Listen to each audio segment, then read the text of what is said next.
it reminds me a lot I used to go to the state fair every year in Utah because my grandparents would take me. And I'm like, why do we come home from the state fair every year with like this like new device that chops vegetables faster? And those guys that wore the headset and did the demos and they're up there talking? It's like, it's so compelling, right? It's like, well, I have to have that. And then you have a kitchen full of like these like trinkets and gadgets. And that's kind of what happens in the MarTech space. Again, look at that slide of the MarTech landscape with the 80 million different offerings, and so many of these companies are so good at doing the slap chop commercial that you see it at a conference or an event. It's like, well, I got to buy that. But we don't think about what we're trying to solve for. Yeah. Well, you bring up a great point because I was trying to find a way to pivot to this. What are some questions somebody can ask, who's in digital marketing? So, zoom back in on digital marketing.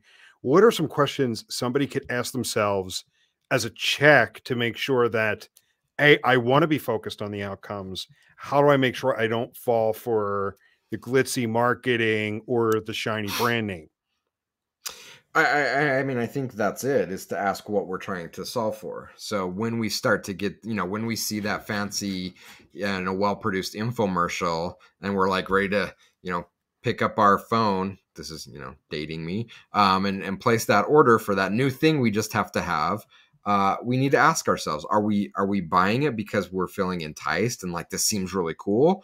Or is this really going to solve a need, a pain point, a purpose in what it is that I'm trying to do either today, or does it fit my vision for the future and where I'm trying to take the organization? The trap is oftentimes we want it so bad that we convince ourselves that it's one thing when it's not. And I think, we all have, if we're being honest with ourselves, we all have something in our house that we convinced ourselves we just had to have because it did X, and we were completely lying to ourselves that we just wanted to have it because it demoed so cool, or everyone else has it, so we need to have it. It's human nature. It is. And that's why these pitches work so well. But slow down. Slow down. Nothing that we're doing is really that critical that we have to make decisions at the state fair to buy from the guy, hawking the thing that chops vegetables super fast. Like, we can go home and research and ask questions and, so slow down. And I know we're not necessarily talking red flags here, but it's one of the things we've talked about on previous episodes that, if you have a vendor, if you have a demo, if you have a salesperson you're working with and they're saying, well, this is like a flash sale, we didn't even think we were going to have this. So like really limited time, we have to get this done right now.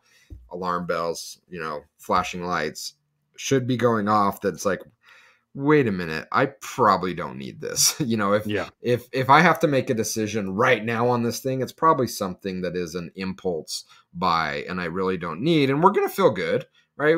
Anytime we buy stuff, and well, unless we have that buyer's remorse period, we feel good. It's like, oh, I got do you remember the episode of Seinfeld where he buys the leather jacket? Yep.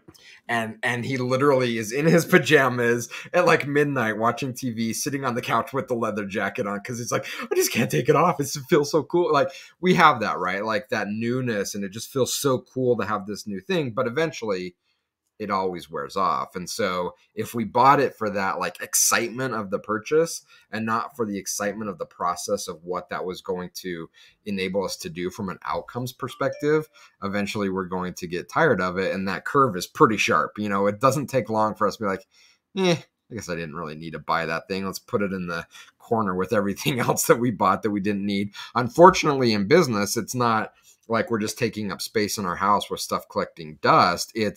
It's tech debt. We still, like, someone has to maintain it. We're paying for it. It's, slowing down our website. We have it causes all sorts of problems. So it's not as innocuous as it would be for us buying kitchen gadgets and trinkets, as it is, in the business where it's got some pretty substantial overhead costs that we don't think about until it becomes so overwhelming.